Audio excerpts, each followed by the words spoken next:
Hello, everyone out there in YouTube and X-Land. Welcome back to Diego Knows That. Of course, I'm Diego. Yes, I was gone for a little bit there, but I'm back now. Sorry, real life does intrude. Okay, I do this YouTube channel for fun. Okay, because I like to talk about my favorite movies, and I like to talk about movies that I typically don't watch. Okay, a lot of chick flicks out there. Some of them I've seen, some of them I've never seen.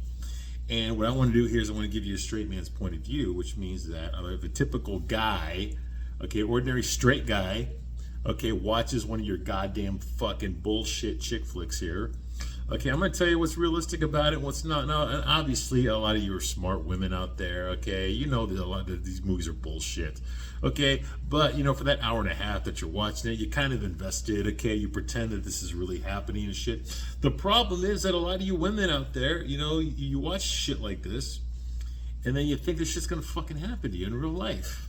Okay, well, it's not. It's not. I mean, you might get close to it. I've had some very romantic experiences in my life, like something out of a fucking movie, okay? But it didn't happen this way, okay? It sure as fuck didn't happen this way. All right, and there's a reason they don't really make very many sequels for chick flicks, okay? Because everybody wants the attraction. Everybody wants to fall in love. Nobody wants the hard work that comes after that.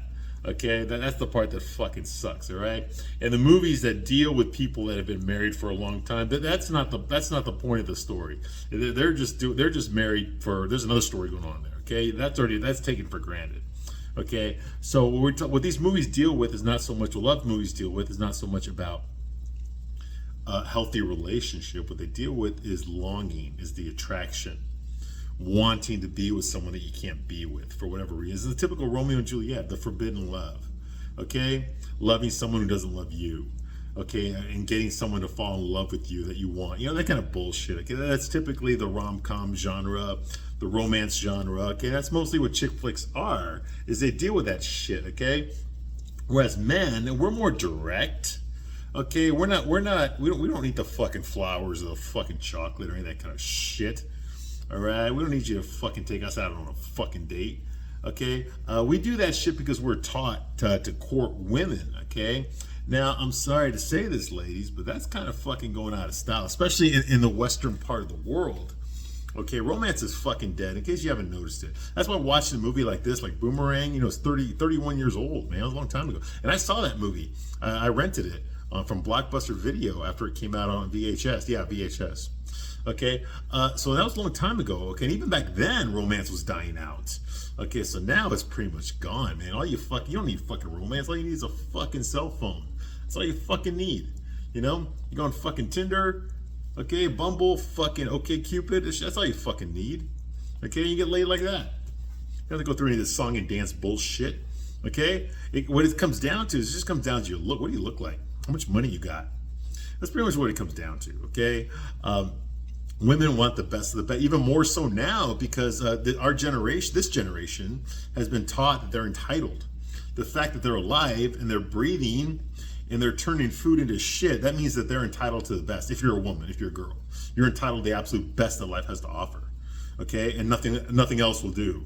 Okay, the problem is by the time you realize that that's all fucking bullshit and that you're not entitled to anything, by that time you're already in your fucking late 30s. You got a few kids, you got stretch marks and cellulite, and the guys just aren't hitting on you anymore. Okay, so now you're gonna fucking settle for what you can get. Okay, does this guy have a good job? Does he have benefits? Can he take care of my kids? That kind of fucking shit. Okay, and you'll be more than happy to settle for that. But before you get to that phase, where the wall hits you, okay, you're still in your fucking romance phase. You're still in your fucking I can do anything, conquer the world bullshit that y'all believe in your fucking 20s and shit. I'm hot, fucking guys like me, I'm never gonna need anything, you know, that kind of shit. Yeah, that shit goes away. It doesn't it, ladies? Yeah, and I'm a guy and I've even seen it go away on women, all right? I've seen what's happened to some women that fucking used to have it and don't have it anymore. They get replaced.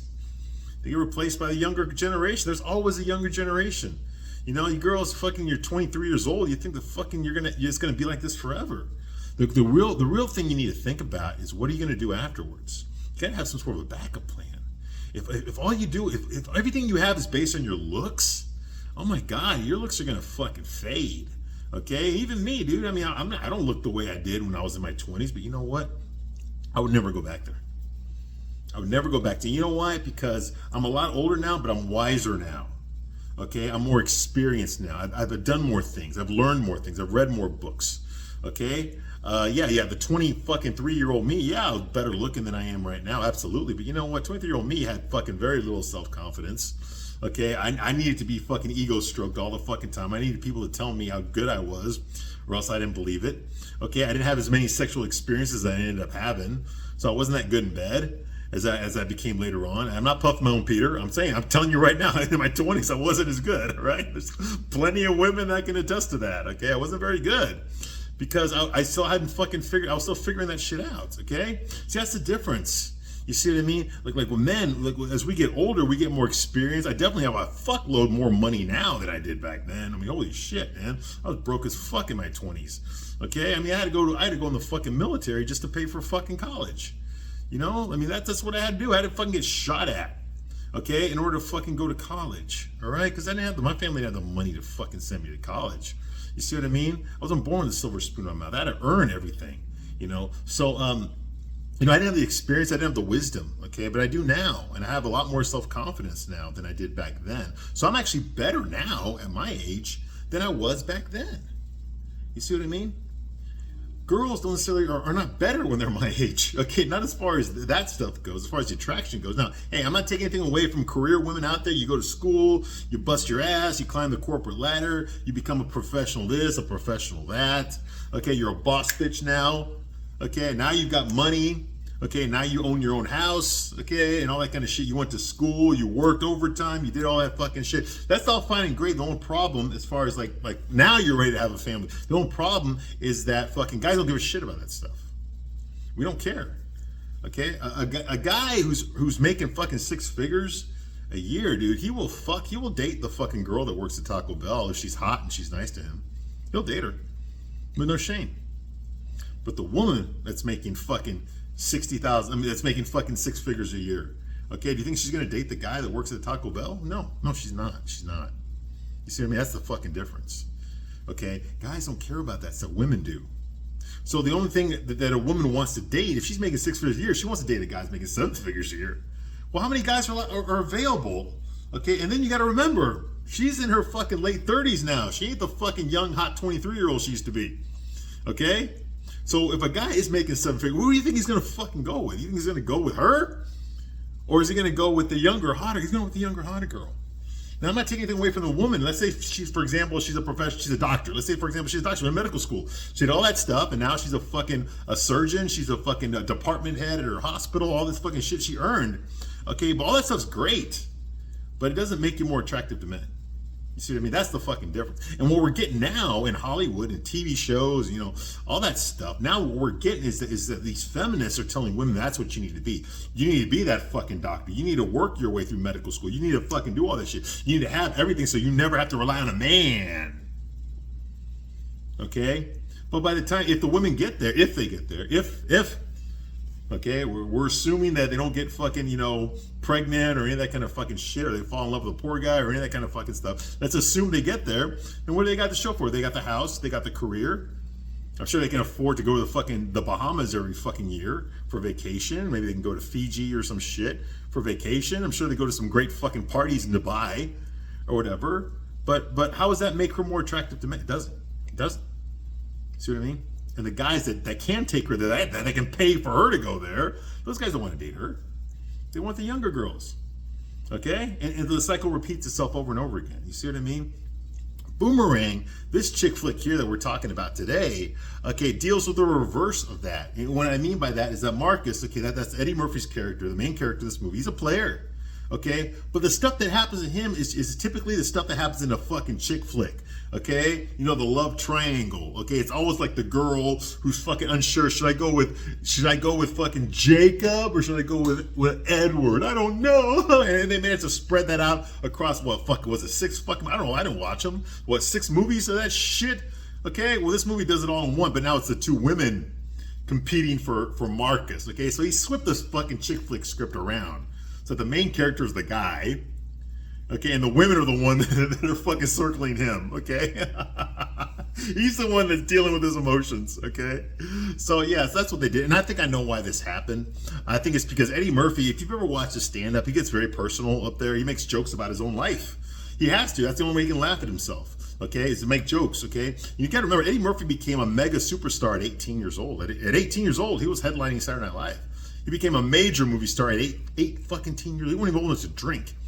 Okay, he was already a major fucking celebrity, one of the funniest men in the world. Okay, so this success, this fame came to him very, very quick, and of course he was still immature. He didn't know how to deal with it, so he did he made a lot of bad choices. He dated a lot of women that were using him because he didn't know any better, but it still hurt his feelings. So he didn't know how to trust. So a lot of the jokes that he makes are about girlfriends that fucked him over. You know, a lot of his jokes are about that stuff, okay? So he gets a little angry sometimes and he takes it out and he makes fun of women and shit in some of his jokes. He doesn't do that anymore, okay? But, he did back then when he was young because he was still trying to process women taking advantage of him. Because, he realized that now that I'm rich and famous, there's a lot of fucking gold diggers out there that are going to tell me whatever the fuck I want to hear, just so they can have access to my resources, you see. So he figured that out, and it gave him like a bad image of women. And I think that's what this movie was. When he was trying to shop around this movie, some Saturday Night Live guys actually wrote this movie for him, okay, and he's a producer on this movie. And I think what he was trying to do is he was trying to flip that around. Like, he's been fucked over by women that wanted him only for his money or for his wealth, his status, to be around him. Because let's face it, Eddie Murphy got invited to the best parties.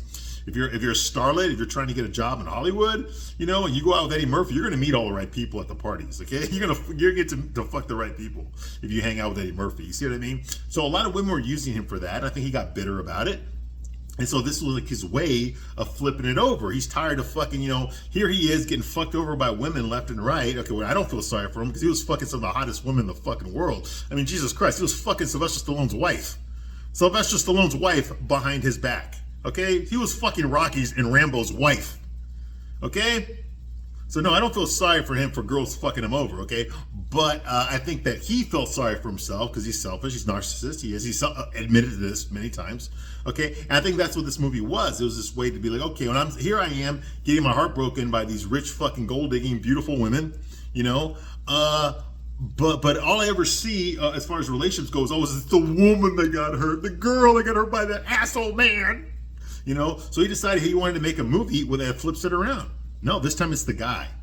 The guy's the one that the women in the audience have to feel sorry for now. For a change. Instead of the nice girl being in love with the asshole, it's about the fucking nice guy being in love with the bitch. Okay, because we don't get very many movies like that. Now, old school Hollywood did make a lot of movies like that, okay, especially in the 1930s and shit. There's one I can think of right now with Bette Davis was in it. Like, I can't remember the name of it, but it was really, really good. It's like this guy, he just falls in love with the wrong girl, man.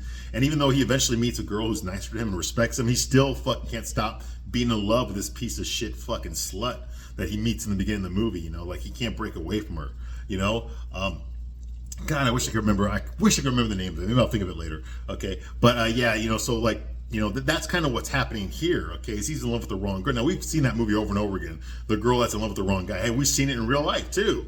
I mean, most of us, like me as a guy, I've known plenty of women that fucking dated nice guys, but fucked those nice guys over to be with the fucking asshole. The guy that fucking knocked him up and then ran off. The guy that fucked their best friend. Okay, her best friend, and then left her. Okay, I've seen that happen. The girls are attracted to those guys instead of being attracted to the guys that fucking actually treat them with respect and would never do that. You see me? So we've seen that in real life, and that's what's happening here. They want you to feel sorry for him now because these movies are always meant to feel sorry for the woman, okay, because she can't break away from her baby daddy or whatever the fuck it is. Okay, we've all been there. Come on, guys. How many of you have dated a girl, a woman that fucking has already got kids with another guy? She's a single mom. Okay, and then she fucked around on you with her ex, okay, her baby daddy. Okay, come on, it's happened to all of us. Okay, it's happened to all of us, all right? What the fuck would you get back with that guy for? You already know he's an asshole. You already know he doesn't take care of you or his fucking kids, but you fucking left me for, you fucked around on me for him? What the fuck? You see what I mean? But see, women don't care about that shit. All they care about is how that guy makes you feel. And she's got a bond with him that you're never going to have. Okay, because she's got a fucking kid. I mean, she sees that bond every fucking day when she sees her kid. Okay, so, and you're never gonna have that. All right, so what the fuck are you doing trying to get in there, dude? Fucking, there's so many fucking other women in the world. That's another problem with these goddamn chick flicks, is they make you think that there's only one fucking woman in the whole fucking world. There's not. There's more women available than there's men, and that's the fucking truth. But you're never gonna learn that watching these fucking movies. It's always about the woman. It's always about you putting her on a pedestal, having to do everything you can, risk your life to save her or protect her or fix her or do something for her. Okay, get the fuck out of here. When was the last time you saw a chick flick where the woman does for the guy? Exactly. You don't see that because it's not romantic. Women don't want to see a movie where they're fucking just doing things for a guy over and over again. You know, the fantasy is about the guy doing things for her. Okay, you see what I mean? That way she doesn't have to accept responsibility for her own fucking life.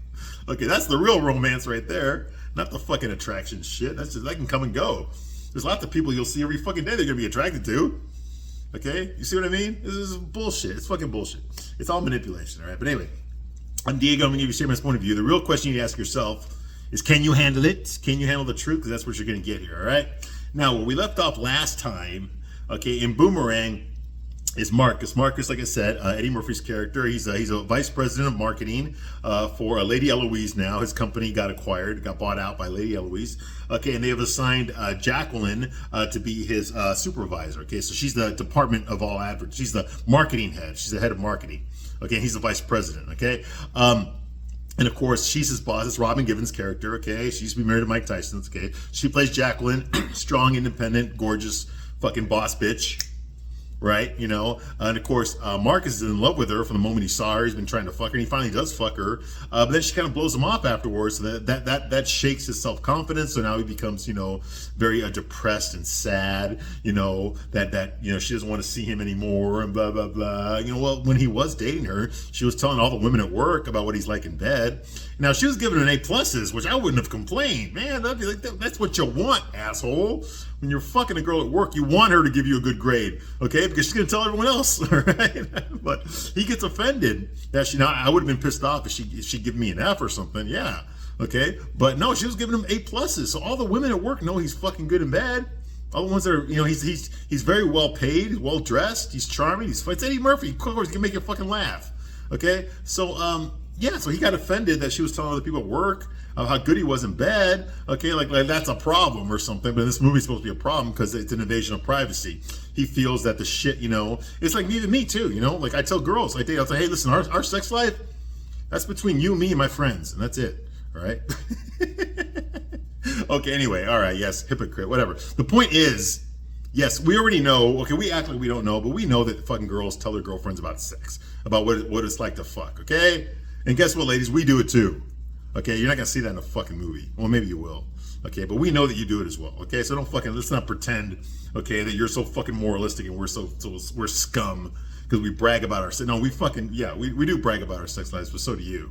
Okay, and you fucking grade our sexual performance, and guess what, babe? We grade yours too. Okay, we also grade your appearance. If you got cellulite, okay, my friends already know it. Anyway, that's not the point, though, okay? So anyway, what is the point here is that Marcus is upset, okay? And so he gets into depression, all right? Now, Angela is, she's an artist there. She's like an art director there for the company, played by Halle Berry. Now, Halle Berry's playing it very fucking low-key here. She's wearing baggy clothes, baggy sweaters, baggy pants. You cannot see her body at all. She just comes across as nice, sweet girl, you know, who's like punch you on the shoulder gently, you know, hey, how are you doing? Now, you've seen a movie where you've seen a man, that's a fine-looking man. Yes, you have. Okay, just like that, all right? So he can't be bothered with her, even though she's very pretty. Okay, she's very nice and sweet, you know, and all that kind of fucking bullshit that you see in goddamn Disney movies. That's what she is, okay? And of course, she's attracted to him because he's a bad boy, okay? But she can't get with him. She's upset because he's in love with Jacqueline. Well, guess what? Jacqueline broke his heart. So he fucked up a project at work, a commercial he was in charge of. He didn't even fucking looked at it. They just showed it to the board of directors. They fucking hated it. His boss, Jacqueline, was supposed to fire him, but she decided to give him another chance. He gave him some fucking time off. So he's upset. He's about to lose his job. Okay, and he's fucked over Jacqueline. Well, Angela decides this is her movie. This is her opportunity to move in. Okay, because he's not with Jacqueline anymore. So this is her opportunity to go in there and fucking get him because she's been attracted to him since the very beginning. Now here we're trying to pass her off to his friend Gerard, who's this limp dick fucking beta male. Okay, very feminine guy. Okay, because he thought they would hit it off because she's sweet and so is he. Okay, but you know, women, I don't care how sweet they are, they're not attracted to beta males like Gerard, played by David Alan Grier. Okay, they're not attracted to that. Okay, those guys cannot get fucking laid to save their lives. Okay, they have no testosterone, no masculinity at all. Okay, so they cannot get laid. So she doesn't want that either. Okay, she wants Marcus. Okay, because Marcus she already knows he's good in bed. She already heard other people talking about it. Okay, she heard Jacqueline, her boss Jacqueline talked about it, okay? So she already knows this guy is a good fuck. So she wants him now, but like I said, he's got tunnel vision on Jacqueline, but now he does. He still has tunnel vision on her now that he's not seen her anymore, but Angela's gonna try to exploit this opportunity, okay? So she decides to help him get over his breakup. So what does she do? It turns out she's so fucking sweet that not only is she the nicest person at Lady Eloise, but she also volunteers at this public school. She teaches an art class to inner city underprivileged kids. Oh, isn't that sweet? I got a cavity just listening to that. All right, and of course they're all black. Okay, and these schools can't afford an art program, so she volunteers her time and she teaches them about art because she is a working professional artist. Okay, well these little kids there, they all like her and shit. They're all fun. One of them is just fucking African kid, like so like what is it they fucking say? You know, Assalamu alaikum or some shit like that. I don't know. But anyway, Assalamu alaikum. Yeah, he calls Angela Halle Berry. He calls her his queen, my queen. I painted this for you, my queen. You know, that kind of thing. All right. Well, Marcus is in no mood to go and hang out with a bunch of kids. He's still brokenhearted. He's depressed about his job, about Jacqueline. Okay, he's feeling sorry for himself, which is very unattractive. Okay, but Angela sees some potential, and I don't know what it is. You know, he must really be a high value guy, because let me tell you something, whenever I have been depressed over a girl or I've been sad over a girl, you know, there was never another fucking hot girl sitting there right next to me trying to cheer me up. That never fucking happened. I can't tell you how many times I've had to be there to pep up some girl who got fucking shit on by some guy. All right, I've been there so many fucking times, but not once in my entire fucking life, okay, has a hot girl ever been there for me when I was fucking crying, when I was fucking in pain. Okay, and you know what? It's supposed to be that way. It's supposed to be that way, but in this movie, it's not. In this movie, Angela sees him, you know, all fucking depressed and sad and unsure of himself and pathetic, and she realizes this is my moment to fucking move in on him while he's weak, while his defenses are down. Okay, so anyway, she takes him there. Okay, and it's pretty obvious that she's hitting on him, okay, but she's trying to get him to stop focusing on self, because he's so fucking depressed and feeling sorry for himself, he's not thinking about anybody else. And that's the worst thing you can do when you're upset. When you're upset, when you're sad about something, when you're depressed, when you're lonely, scared, unsure of yourself, you need to fucking get out of yourself. And the best way to do that is start helping other people, okay? You got to go out there, talk to your friends, talk to the people around there, and try to do something for them. Try to do something for a stranger. Try to do something nice for somebody else. You got to get out of yourself, because if you stay in yourself, it's like you're digging a hole when you can't go anywhere. Okay, you're stuck inside of yourself. So it's always best to take that opportunity of your pain to help somebody else out, to look for other people that are suffering and help them out so that they don't feel their pain. Okay, I know it's weird, but it fucking works. Okay, so that's what she's trying to teach Marcus here, is let's help out these inner city underprivileged kids. Okay, that will get you away from fucking thinking about Jacqueline all the time and crying about it. All right. Okay. So anyway, so she wants to. Okay. So he doesn't want to fucking do it. He just wants to stare at the wall and listen to Sade. That's what he tells her. I just want to be home and I just want to stay at the. I just want to stare at my wall and listen to some Sade. Okay. You gave me the sweetest taboo. Yeah. I like Sade. No need to ask, he's a smooth operator. Okay, enough Sade, okay? I used to date a girl that fucking listened to her all the fucking time, so I know all the fucking songs. But anyway, you know, she's good. I listen to her too, okay? She's good. All right, but anyway, so the kids throw things at him, okay? They don't like him, okay? He's just some fucking man that's there. They're used to dealing just with Angela, okay? Okay, and they brought their own collages. I guess that was their art project. Okay, so one of the kids is, like I said, is an African guy, Assalamu alaikum, you know, my brother, you know, that kind of thing. You know, he's got the fucking hat on and all that shit. All right, wearing the African shirt on. You know, he's an environmental activist. Of course, they all are. Okay, it's in New York, of course. Okay, and Marcus makes fun of the kids. He actually makes fun of them. He's not into kids. He doesn't like little kids. Right?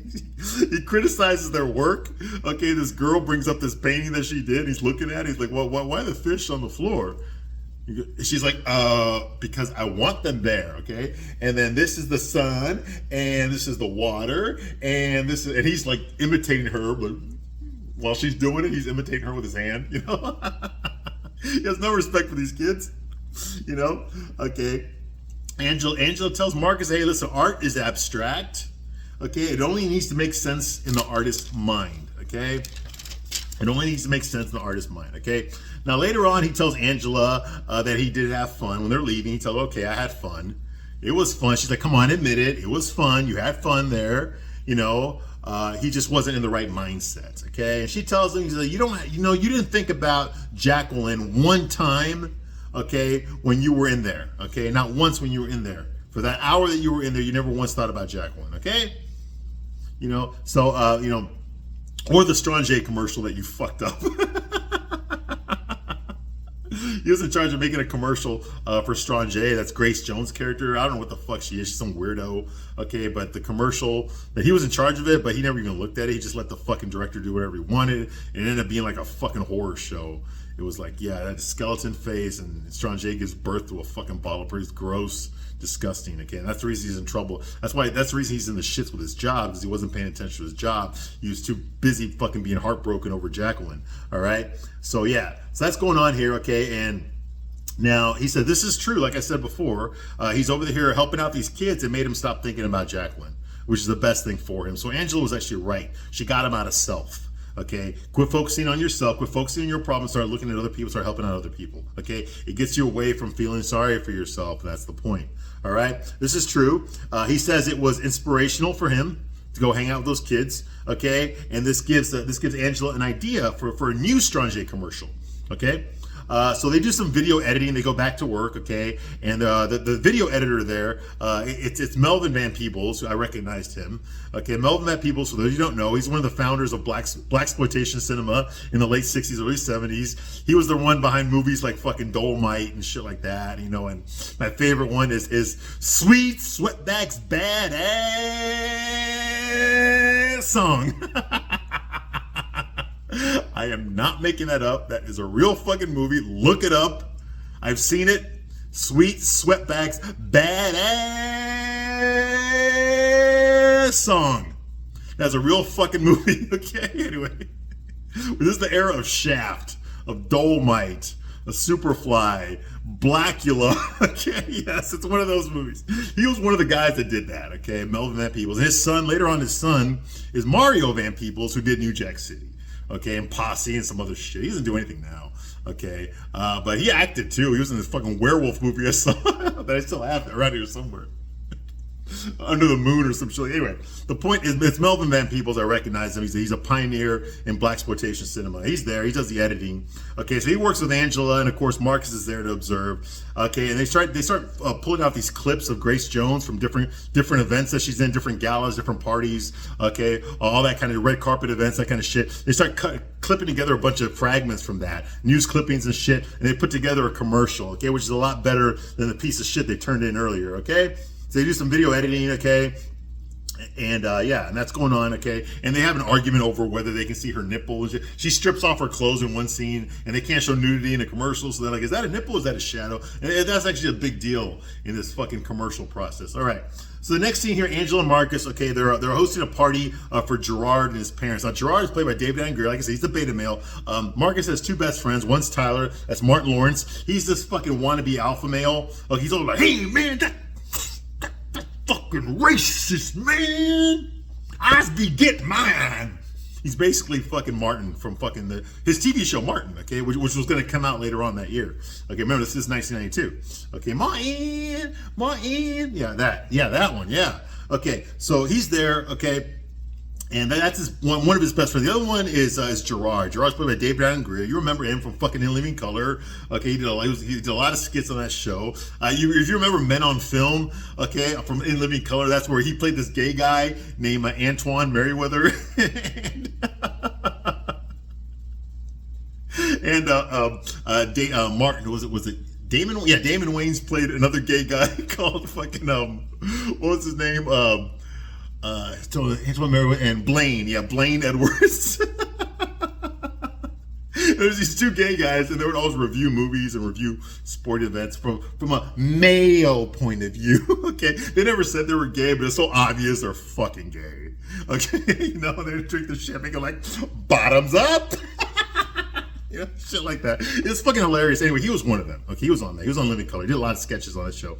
All right, he's in this movie. He plays Gerard. He's this beta male. He's like this limp dick motherfucker. He's got no testosterone, no assertiveness, no masculinity. He's just so fucking, you know, like a pussy boy. Okay, and for some reason, Marcus likes to hang out with these two guys, and they both feed off of him. They both give him praise because he's an alpha male. You know, oh my god, nobody gets laid as much as Marcus here. You know, that kind of thing. So they're always puffing his Peter. That's probably why he keeps them around, okay? So that's going on here, okay? And they're having a party at his house, at Marcus's apartment. It's fine. It's his palatial apartment. It's his gorgeous apartment. It's a bachelor pad, but it's fucking beautiful as fuck. That's why he always brings girls there to fuck him, all right? And so he is having a party there, a hosting party for Gerard's parents, okay? And she doesn't want them thinking that Gerard and her are a couple. Okay, so Angela's kind of nervous about meeting Gerard's parents because they tried dating, but they're mostly just friends. She is not, even though she's a sweet girl and he's a sweet guy, she is not attracted to him at all. Like I said, he has no testosterone, so she does not turn him on at all. She's turned on by Marcus, even though he's going through a bad spell right now. She is more turned on by Marcus than she is with Gerard. Gerard's too much of a dumb fuck to realize, okay, that he has no fucking masculinity at all. Okay. But that's his character. That's how he wants to be. So be it. Okay. But he does like Angela. I think he kind of wishes that Angela liked him, but he understands that she is out of his league. Okay. And so he's okay with just being her friend. Okay. He's in the friend zone. He knows he's in the friend zone. He's ashamed of it a little bit, but, you know, he understands that. He was expecting it. He wasn't expecting her to ever really like him anyway. Okay. Which is sad because there's so many guys like, there's more Gerards in the world than there is fucking Marcuses. Let me tell you. Okay. It's sad. All right. But anyway, they're having a party. Why are they having it at Marcus's house? Probably because he has the best apartment out of all of them. That's my best guess. And Angela's there. Why is Angela there? They're just friends. Okay. And he wants to make sure that they know that, hey, listen, mom, dad, Angela's just my friend. Her and I are not dating. Okay. So that's going on here. Okay. They have the party. Okay. And, okay. She's doing all the mother. Okay. And she clearly likes Marcus. It's obvious that Angela's attracted to Marcus. Okay, she's doing all the mothering. Okay, or you could say manipulating him. She's manipulating Marcus. Okay, in a nice way. She's trying to get Marcus to lean on her more now. Oh, I'll take care of you. Oh, you know, that kind of thing. All right. You know, because she's trying to win him over. She's actually doing all the work to try to get him to like her because he doesn't notice her. He never does. Okay. Because he's so turned off by women right now because of what Jacqueline did to him, okay? But if he's a player, I can understand if he's a normal guy. I can understand it's happening, but he's a professional fucking pimp. I mean, he's out there fucking women left and right. What the fuck is this one fucked up all that? No, if anything, he'd be on autopilot right now. He'd be fucking everybody in order to get over this girl, okay? But this movie's not going to show that because then you wouldn't like him as much. So they got to show him like he got his heart broken. And realistically, a guy like that would not get his heart broken. You think Hugh Hefner gives two fucking shits if he likes a girl and she cheats on him? Do you think Hugh Hefner gives two shits about that? Okay? Do you think he would rebound pretty fast? He would rebound fucking within the next 2 minutes. Okay? So that's why I don't understand why he's going through this big fucking depression. It's bullshit. It doesn't make no fucking sense. A normal guy would go through this, but like Marcus is not a normal guy. He's a player. Okay? He's got the looks, the personality, the money. He's got everything. All right? So that's going on here. Okay? She feels like, I guess she needs to coddle him because she realizes that his ego is hurt and she wants to bring him back. She wants to bring back the self-confident Marcus, okay, the player Marcus, okay. She's going to try to bring him back. That's her mission because that's the Marcus that everyone's attracted to, okay. So she's basically took him while he's down, okay, to bring back his confident self. I'm pretty sure that's Angela's mission here, okay. This is a lot of work for a woman. This is a lot of work for a woman to do, okay. This never happened to me. No woman ever got me out of my fucking funk, ever. I always had to do it myself. I've gotten women out of a lot of their funks, but no woman ever got me out of it. You know why? Because they don't want to fucking do it. Doesn't matter who you are. They don't want to fucking do it. All right? You know, because it makes you unattractive to them. Okay? It's okay. You know, when a woman is hurt and she's asking for help, it makes us more attractive to her. It's something about our instinct, our nature. We want to protect women. We want to help women. Okay? But when a man needs help from a woman, it makes him unattractive to them. I don't know why. It's not fucking fair. Whoever said life was fair. Okay? So yeah, so she wants to bring him back to his confidence. Okay, this is a lot of work, like I said, for a woman. Okay, and most women wouldn't do it. They wouldn't do it. They wouldn't do this. Now, if it was a friend, yes. Okay, if it was like someone you work with, okay, someone you're not attracted to, I could see a woman trying to help out a guy with a broken heart. Okay, I could totally see that. Like I said, I've done it myself. Okay, but no woman has ever helped me out through a broken heart. Okay, not a woman I was attracted to, I should say. Okay, if she was a friend, yeah, but no woman that I was ever attracted to ever saw my broken heart as an opportunity to get me. No, that's never happened before. Okay, and mostly it's a lot of hard work. It's a lot of hard work, and there's no guarantee that it is going to work. Okay, so that's why I'm saying, like, well, Angela, why would you take on this fucking job, not knowing if you're going to succeed or not? You know, if you're going to win him over. You know, he's hurt because he's in love with another woman. Okay, and she knows that. She knows that he's in love with Jacqueline, but she's still going to try to get him to fall for her. It doesn't really work that way, you know? That's what I'm saying. It's kind of bullshit. Most women, would you do that for a guy that you liked a lot? Because I don't see it happen. I don't think any woman ever did that for me. All right.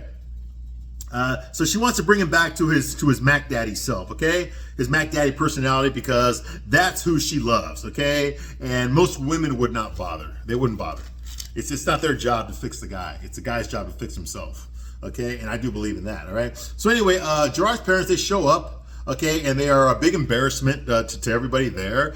Gerard's mom and dad, we don't know their names, but they're just fucking stupid as fuck. Okay, it's a very funny scene, but I would be embarrassed. I would not introduce them to my friends at all. Okay. His mom, she brought a bucket full of chitlins for them to eat. Okay, and mom assumes that Angela is dating Marcus. You know, when she meets Angela, she's like, "Oh my God, you're dating my son? She's good looking. She looks like one of Marcus's girls." And Gerald's like, "Mom, we're not dating. Okay, we're just friends." You know, he's all concerned about that. No, he's saying that for Angela's benefit, all right? He would date Angela if he could get her, okay? But he knows he can't.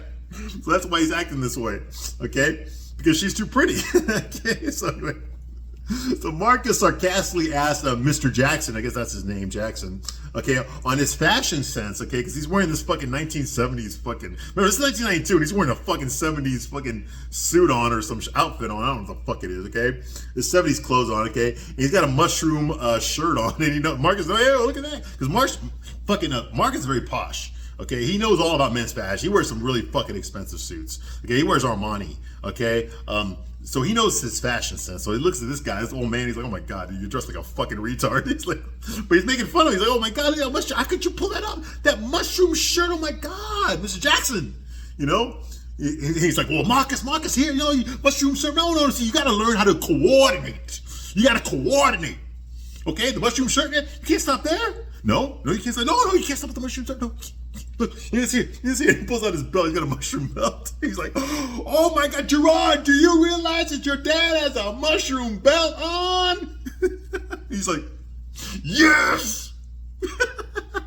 It's funny because the dad doesn't realize he looks like a fucking idiot, right? You know, he's like, now most people, they would have stopped right there at the mushroom belt. He's like, and Mark's like, "Yeah, I would have stopped there. Yeah, I would have stopped at the mushroom belt." He's like, no, but you can't. You gotta keep going. Look. He opens up his jacket, it's all mushroom plates. He's got mushrooms imprinted on the inside and the liner of his fucking jacket.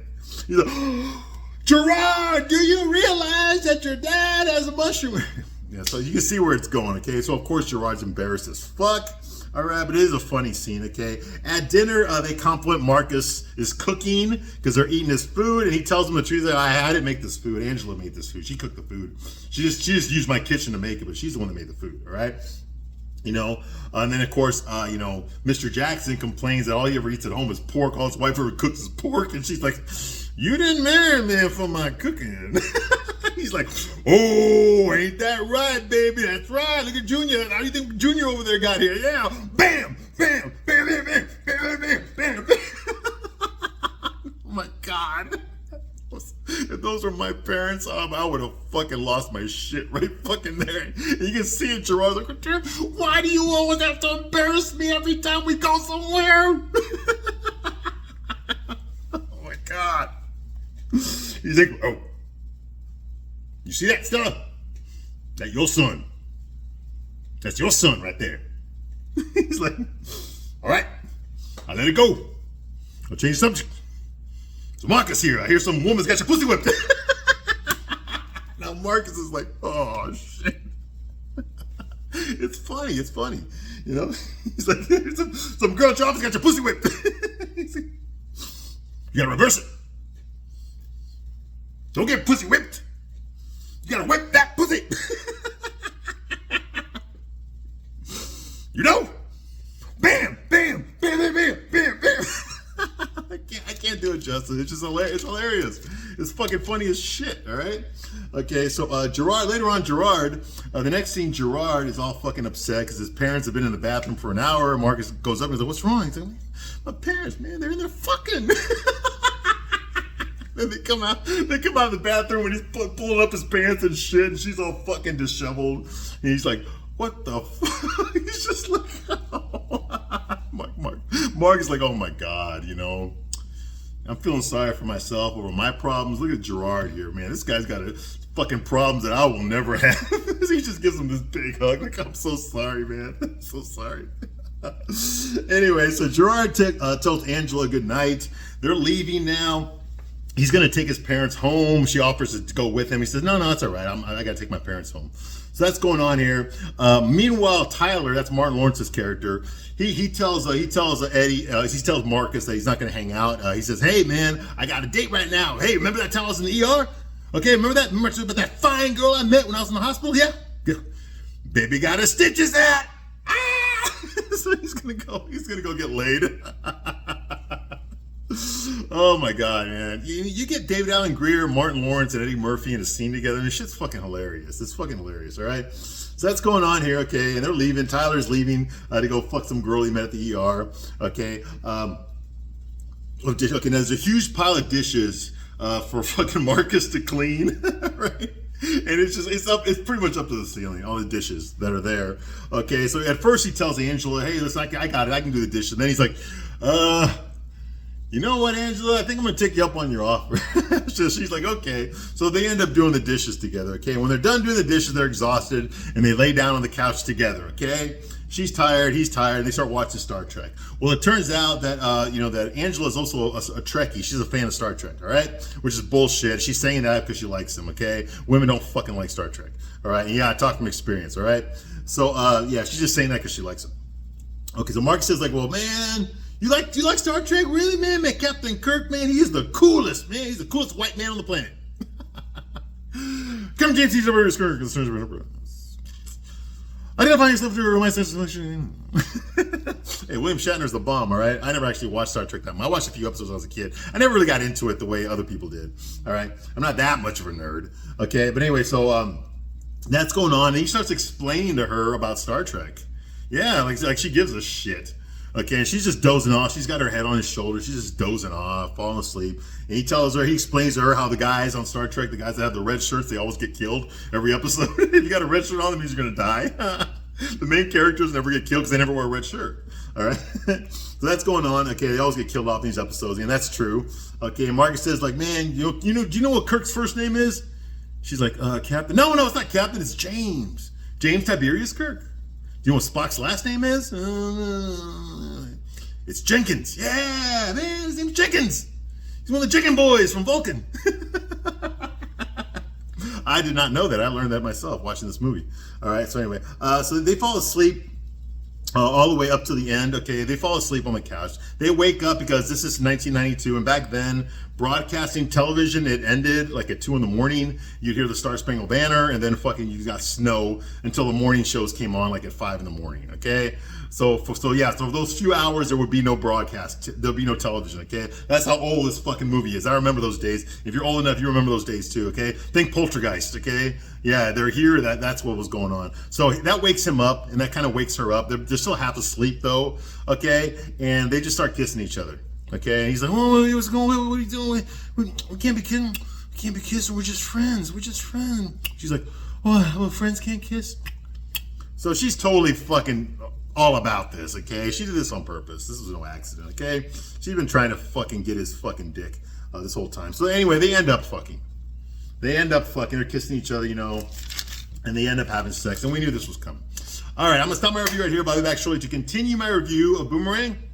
I thank you very much for watching this long, and I'll see you soon on the next one. Bye.